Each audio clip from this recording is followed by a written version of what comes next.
In the heart of West Africa, a great kingdom once stood. It was a place of immense power and deep tradition. This was the kingdom of Great Benin. Its story is etched into the very soil of the land. For centuries, its influence spread far and wide, like the mighty roots of an Iroquois tree. The kingdom was known for its strong rulers called Obas. These kings were not just men, they were seen as divine. They held the fate of their people in their hands. The city of Benin, with its massive walls and organized streets, was the center of this world. It was a testament to the skill and vision of its people, a beacon of civilization that shone brightly across the continent. Abba Eradiawa was not born with a crown upon his head. He was a prince, one of many, but his destiny was not certain. A prince had to prove his worth. He had to show wisdom, strength, a deep respect for the traditions of his ancestors. He spent many hours in the royal archives, studying the reigns of the great Obas before him. He learned of their triumphs and their failures. The selection of a new king was a sacred process, guided by the Uzama, the kingmakers of Benin. They sought signs from the spiritual world. Abba Eradiawa was proclaimed the next Oba of Benin. His coronation was a magnificent ceremony. He was given the royal regalia, the beaded crown, the ivory pendants, and the ceremonial sword. When he finally sat on the throne of his fathers, he was no longer just a man. He had become the Edaikan, the living embodiment of the kingdom. Oba Eradiawa's reign had begun, and the people looked to him with hope for a new era of peace and prosperity.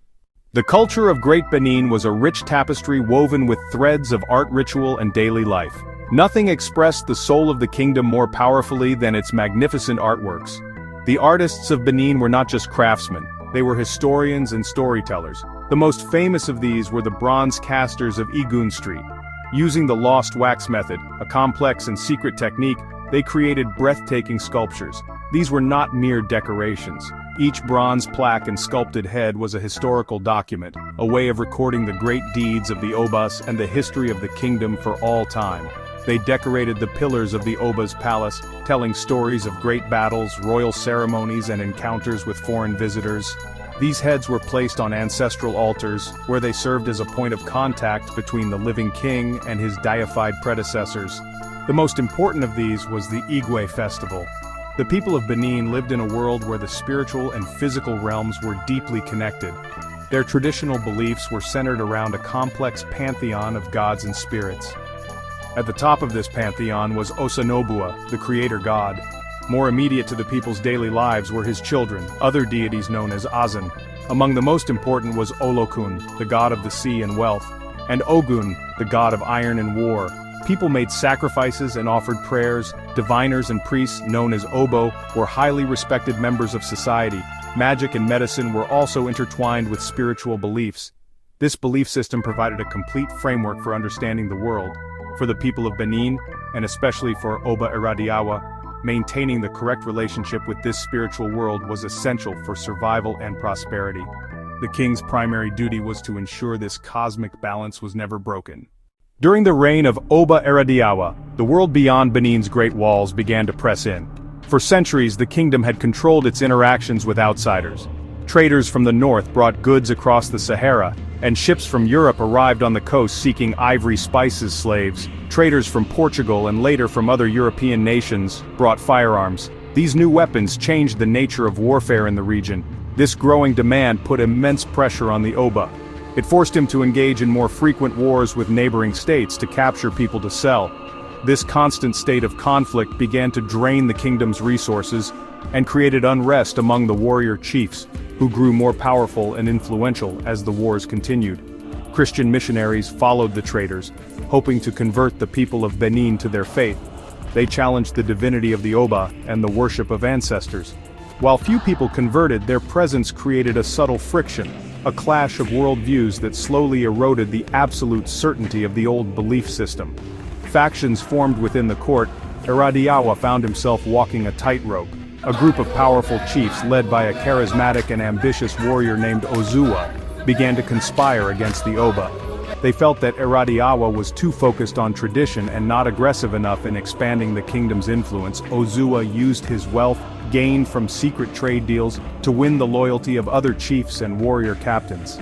He spread rumors that Oba Eradiawa had lost the favor of the gods. Eradiawa, isolated in his palace and surrounded by advisors he could no longer trust, felt his authority slipping away. The rebellion was swift and brutal. On a night chosen by Azua's diviners, the rebel chiefs, their soldiers, stormed the royal palace. The palace guards who remained loyal to Eradiawa fought bravely, but they were outnumbered and overwhelmed. Oba Eradiawa did not flee. He met his fate as a king, dressed in his ceremonial robes. In the end, he was captured and brought before Ozua. In a final act of defiance against tradition, Ozua broke the sacred law that an Oba could not be killed by his own people. Oba Eradiawa's reign ended in violence and betrayal. Though Oba Eradiawa's reign ended in tragedy, the kingdom of Great Benin itself endured for many more years. His story became a permanent part of its narrative, a lesson on the fragility of power. The events of his time highlighted the immense pressures the kingdom faced as the world grew smaller. The struggle between holding on to sacred traditions and adapting to new realities did not end with him. It continued to define the kingdom's path.